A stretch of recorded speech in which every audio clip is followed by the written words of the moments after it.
તો આ તરફ ગીર સોમનાથના હિરણ ડેમના તમામ દરવાજા ખોલી દેવામાં આવ્યા છે। નીચાણવાળા વિસ્તારોને એલર્ટ કરી દેવામાં આવ્યા છે। ડેમના 7 દરવાજાને અડધા ફૂટ સુધી ખોલાયા છે અને ગીર સોમનાથના 5 ડેમ હાલ 80% સુધી ભરાઈ ચૂક્યા છે। તો હિરણ 2 ડેમના 7 દરવાજા ફરી એકવાર અડધો ફૂટ સુધી ખોલી દેવામાં આવ્યા છે।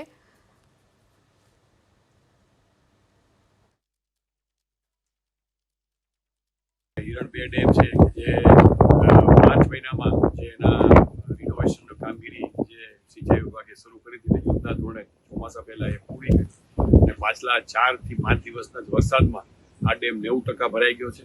ડેમના જે 7 ગેટ છે એ અડધો ફૂટ ખોલેલ છે અને 4000 ક્યુસેક પાણી છે એ નદીમાં છોડવામાં આવે છે અને આનાથી આખા વર્ષનો જે આપણો વેરાવળ સોમનાથ જે પાછળ આપણી નગરપાલિકા છે, સૂત્રાપાડા નગરપાલિકા છે, આજુબાજુની જૂથ યોજનાના ગામો છે અને કંપનીને જે આપણે પાણી આપીએ છીએ તમામનો આખા વર્ષનો જે પાણીની જરૂરિયાત છે એ કુદરતે 4 દિવસમાં પૂરી કરી છે અને આજે સુંદર આપ નજારો જોવો છો જે આખો ડેમ ભરાઈ ગયો છે તો એના માટે આપણી જે ગીર સોમનાથ જિલ્લાની પ્રજા છે એને ખૂબ અભિનંદન અને શુભેચ્છા।